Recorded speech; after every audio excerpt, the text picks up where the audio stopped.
오늘도 예배 나오신 우리 성도님들을 환영하고 축복합니다. 우리 구축행을 외쳐보겠습니다. 나는 구원의 통로입니다. 나는 축복의 통로입니다. 나는 행복의 통로입니다. 아멘.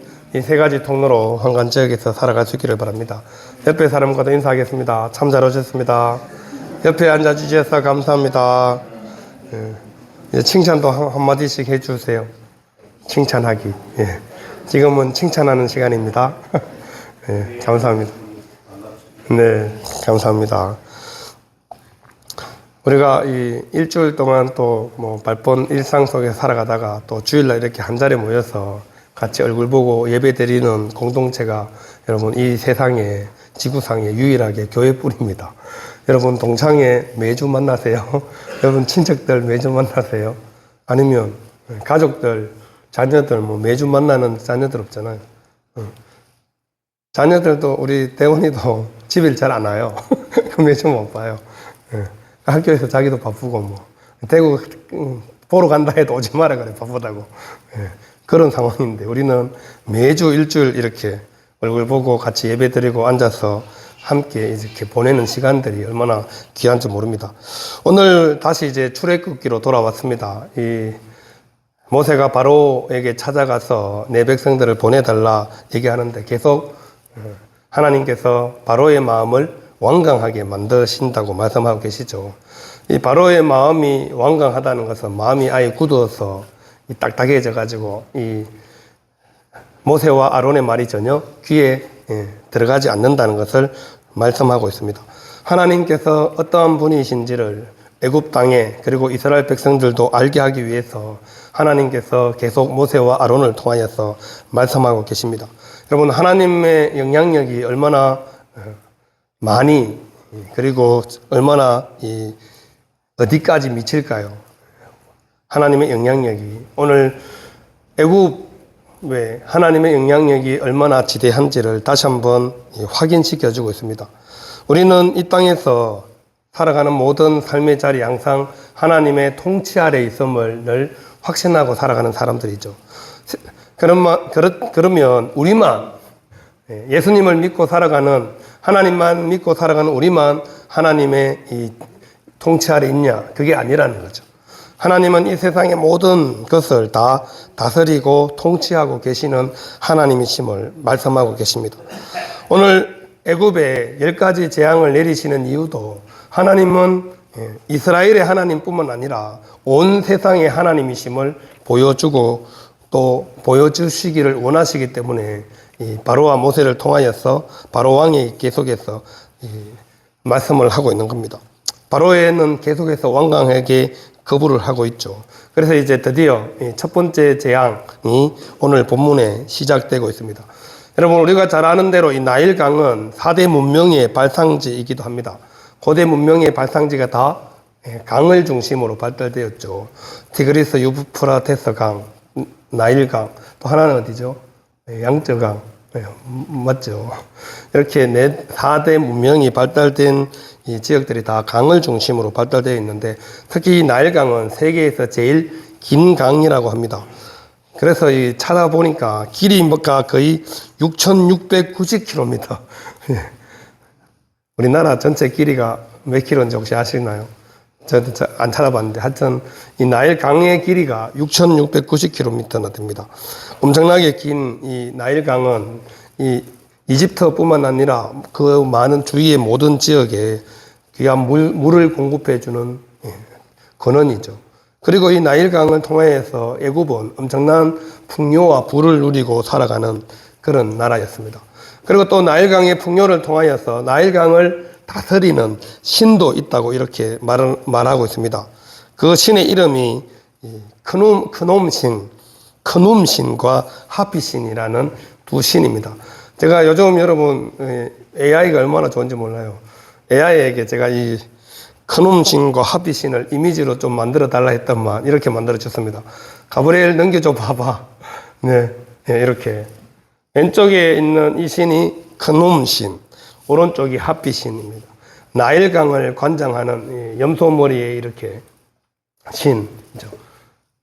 하피신은 독수리 날개에 사람 얼굴이 있는 여자 신인데, 이 두 신이 이 나일강을 관장하는, 당시에 강이 범람하고 이 홍수가 커져서 물이 지나가면 완전히 피해가 막심하잖아요. 농사 짓는 지역들은 더욱더. 그래서 이 두 신을 잘 모셔야지 그런 일이 없다고 해서 애굽에서 나일강의 신을 모시고 있고, 오늘 우리가 본문에서도 보면 바로 왕이 아침에 일찍 물에 나온다고 이렇게 기록하고 있죠. 모세와 아론이 이 바로 왕을 맞이하는 시간이 이제 바로 왕이 이 두 신에게 제의를 올리러 강에 나오는 날이라는 겁니다. 그 날에 맞추어서 바로와 바로 왕에게 모세와 아론을 하나님께서 보내고 있습니다. 그래서 15절 16절에 보시면 아침에 너는 바로에게 가라 보라 그가 물 있는 곳으로 나오리니, 그래서 물 있는 곳으로 나오는 이유가 이 두 신에게 제의를 드려서 나일강이 범람하지 않고 애굽에 계속해서 풍요와 부를 가져다 달라는 그런 의미로 왕이 직접 신에게 제의를 드리러 나오는 것이죠. 그때 맞춰서 지금 하나님께서 바로를 맞이하러 가라고 말합니다. 그냥 가는 것이 아니라 뱀되었던 지팡이를 손에 잡고 가라고 하나님께서 말씀하고 계시죠. 뱀되었던 지팡이를. 그리고 가서 히브리 사람의 하나님 여호와께서 나를 왕에게 보내어 이르시되 내 백성을 보내라. 그러면 그들이 광야에서 나를 섬길 것이니라 하였으나 이제까지 내가 듣지 아니하도다. 모세와 아론이 바로 왕에게 가서 하는 말이, 하나님 여호와께서, 어떤 하나님을 말씀하고 계세요? 히브리 사람의 하나님 여호와, 이렇게 강조하고 있죠. 지금 히브리인들은 뭐 하고 있어요? 노예 생활하고 있잖아요. 이스라엘 백성들과 언약을 세우신 하나님이심을 강조합니다. 아브라함과 이삭, 야곱을 통해서 세우신 그 언약의 하나님이 지금 누구의 하나님이에요? 노예의 하나님이란 말입니다. 애굽에서 노예로 살아가는 이 사람들의 하나님이신데 그 하나님께서 나를 왕에게 보내셨습니다. 그리고 내 백성을 보내주십시오. 광야에 가서 여호와를 섬기겠습니다. 이렇게 말을 했음에도 불구하고 바로 왕이 들었어요? 안 들었어요? 안 들었잖아요. 그래서 지금 하나님께서 이제부터 이 애굽 나라에, 왕의 나라에 재앙을 내릴 겁니다. 하나님의 말씀을 거역한 대가가 바로 재앙이라는 것을 모세가 강조를 합니다. 그리고 모세는 지금 개인의 자격으로 바로 왕 앞에 선 것이 아니라 하나님의 지팡이를 손에 잡고 지금 왔잖아요. 그래서 하나님의 대리인으로 바로에게 찾아온 것입니다. 그래서 하나님께서 뱀되었던 그 지팡이를 손에 잡고 바로에게 나아가라고 말씀합니다. 모세는 그냥 대리인에 불과한 겁니다. 바로 왕과 맞서 있는 사람 지금 누구예요? 모세가 아니라 하나님이라는 것을 그 지팡이가 상징하고 있는 것이죠.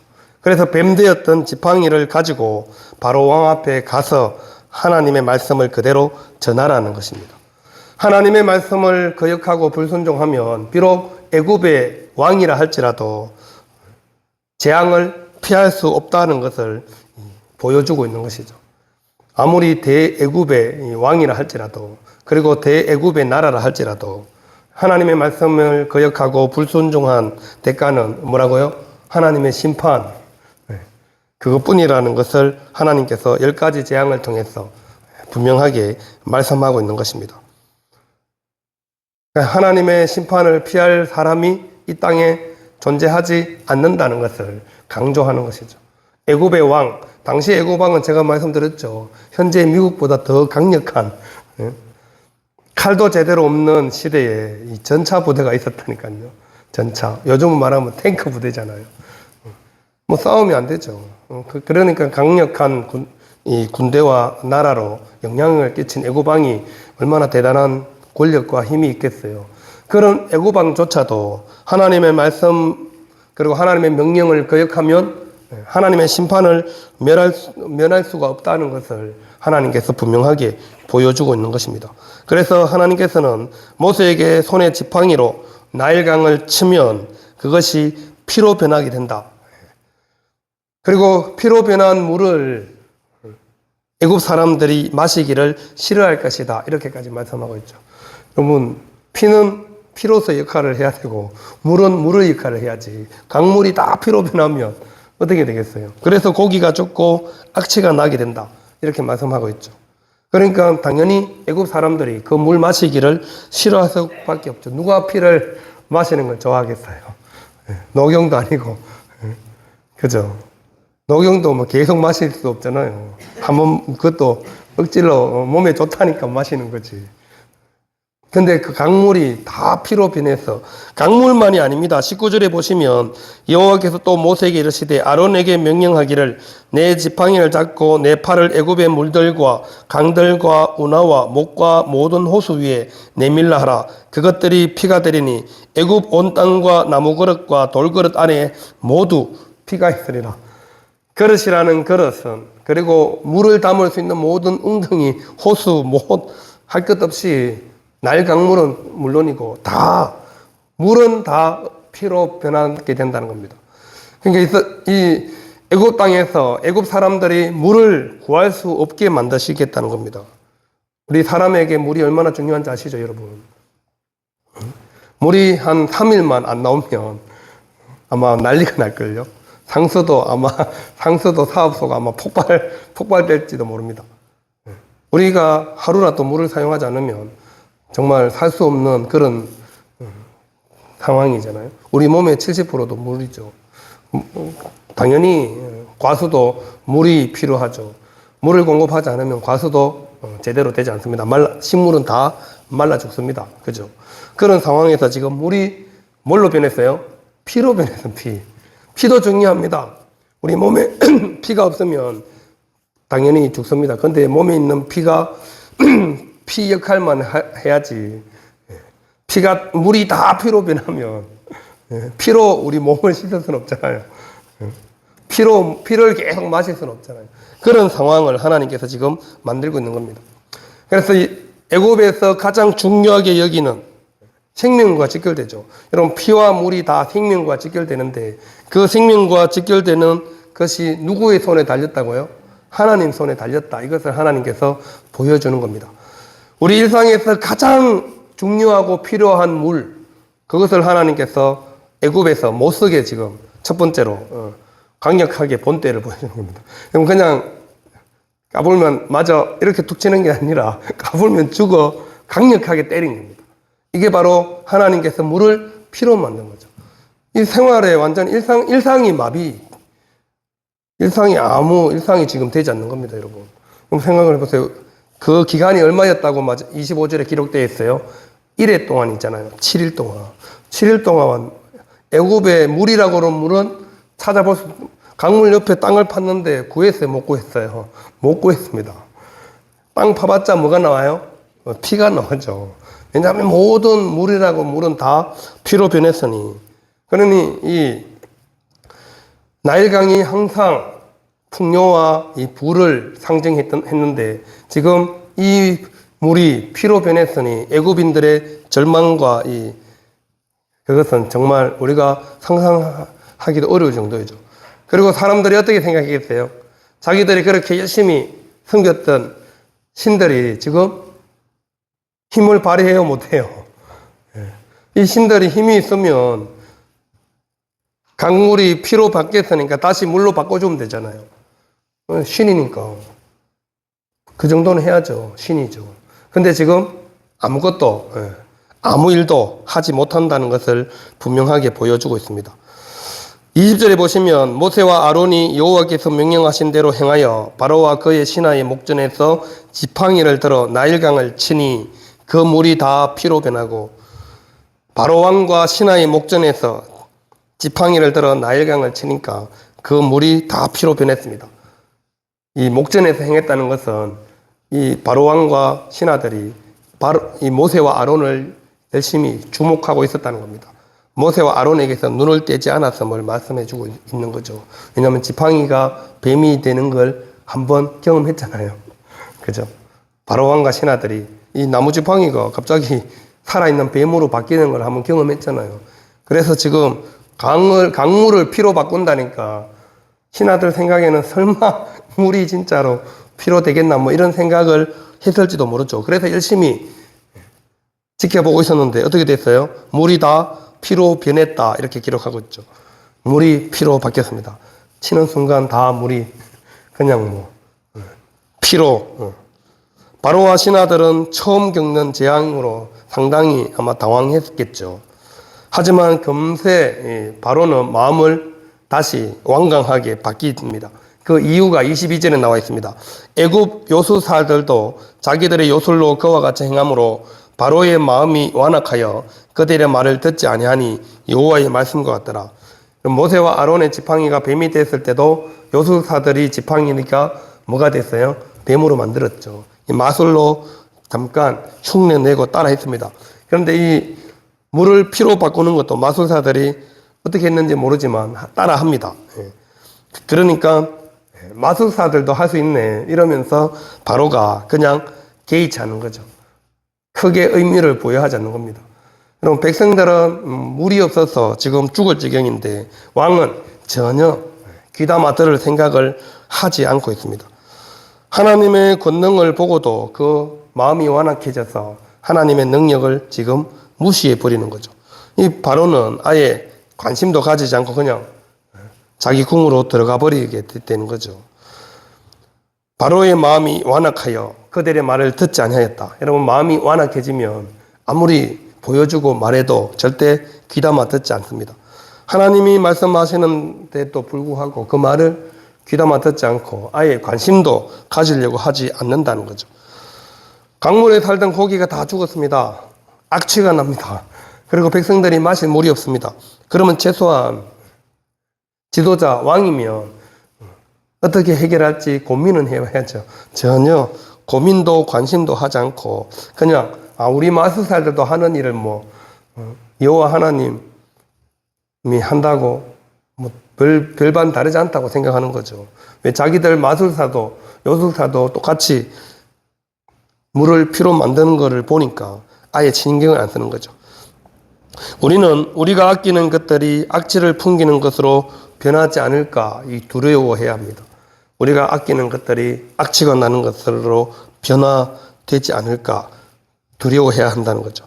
하나님의 능력을 인간이 흉내낼 수는 있습니다. 하지만 그것을 회복시킬 수는 없습니다. 마술사들이 아론과 모세를 흉내는 내지만 이 피로 변한 물이 다시 물로 변화되지는 않겠죠. 변화시킬 수도 없죠. 그렇게 했으면 이 신들에게 부탁해서 변화시켜야 됐는데 그런 능력이 전혀 없다는 것을 보여주고 있는 것입니다.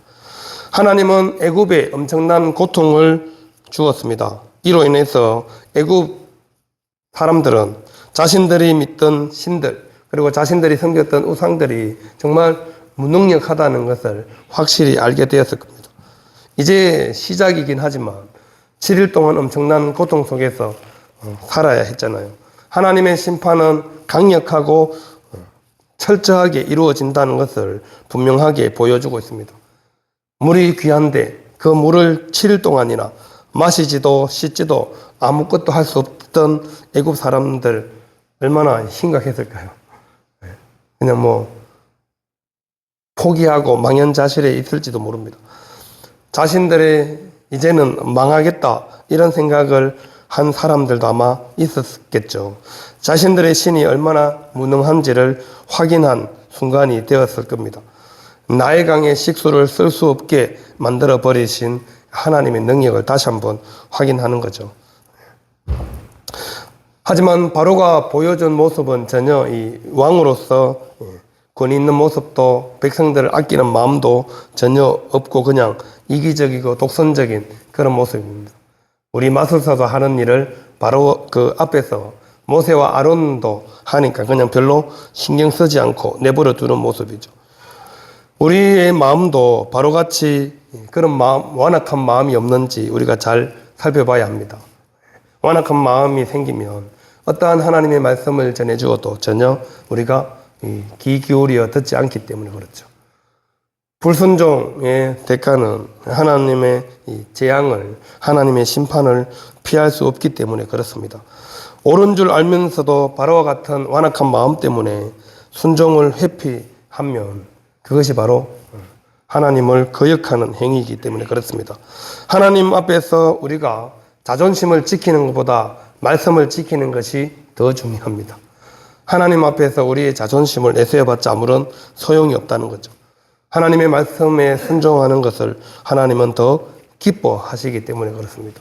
그래서 하나님은 애굽에 하나님께서 물을 피로 바꿈으로 인하여서 애굽에서 얼마나 하나님께서 위대하신지를 이제 보여주기 시작했다는 사실입니다. 물을 필요로 하는 곳에 물이 없고 피가 있다면 그것이 바로 재앙인 거죠. 피가 있어야 되는데 피가 없고 물이 있으면 그것도 문제죠. 여러분, 우리 몸에 이 피가 흘러야 되는 혈관을 따라 피가 흘러야 되는데 그곳에 피가 안 흐르고 물이 가면 아무런 우리 몸이 아무것도 할 수 없게 되는 거죠. 물을 마셔야 되는데 피를 마시는 것도 마찬가지입니다. 있어야 할 것들은 있어야 할 곳에 있어야지 정상적으로 모든 것이 제대로 돌아가게 되는 거죠. 우리가 하나님의 말씀을 듣고 믿음으로 살아가는 것도 마찬가지입니다. 우리가 해야 될 일들을 우리가 기쁨으로 감당할 때, 또 하나님께서 우리에게 맡겨주신 일에 순종으로 나아갈 때 하나님께서 더욱더 놀라운 일들을 우리를 통하여서 보여주십니다. 하지만 하나님 말씀에 불순종하고 거역하면 아무리 강력한 나라의 왕이라 할지라도 하나님께서 심판할 수밖에 없음을 분명하게 애굽의 왕을 통하여서도 보여주고 계십니다.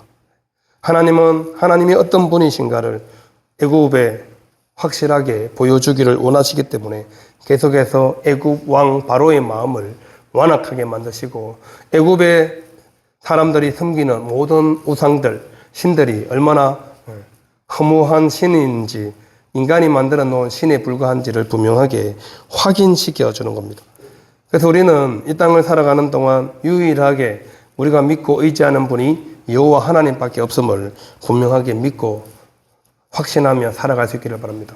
다른 신들은 아무런 우리에게 도움을 줄 수가 없습니다. 물론 살아있지도 않고요. 살아계신 하나님만이 우리를 온전히 지키고 인도하시고 보호해 주시는 하나님이십니다.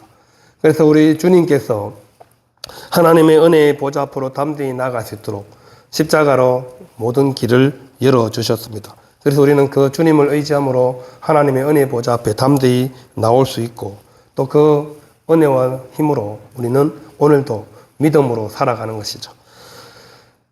애굽에서 보여주시는 하나님의 위대하심을 오늘 저와 여러분들이 우리가 살아가는 이 환관 지역에서 보여주셔야 합니다. 하나님의 위대하심과 하나님의 살아계심을, 그리고 하나님의 능력을. 성령께서 역사하시는 곳에 하나님의 능력이 반드시 나타납니다. 모세에게 들려있던 그 지팡이를 통해서 하나님은 계속해서 능력을 보여주듯이 하나님께서 여러분들에게 들려주신 것들을 통하여서도 하나님은 우리가 살고 있는 모든 삶의 자리에서 하나님의 능력을 나타내 보여주십니다. 그것을 우리가 얼마나 믿음으로 또 말씀 앞에 순종하느냐의 문제입니다. 믿음으로 순종하면 하나님께서 애굽에 보여주셨던 모든 능력을 우리 삶 가운데서도 분명하게 보여주신다고 계속해서 말씀하고 계십니다.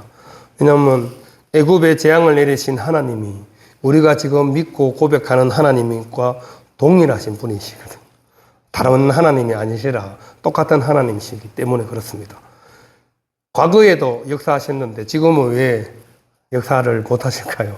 과거에 능력을 나타내시는데 지금은 능력을 못 나타내시는 하나님이 아니시라는 거죠.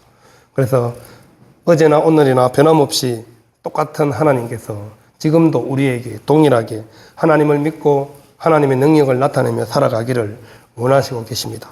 그래서 우리는 유일하신 하나님을 전적으로 의지하며 살아갈 때 하나님의 놀라운 역사가 우리를 통해서도 반드시 우리 삶의 현장에서 나타나게 된다는 사실을 꼭 기억하고 믿음으로 반응하며 나가시는 저와 우리 모두가 될 수 있기를 바랍니다.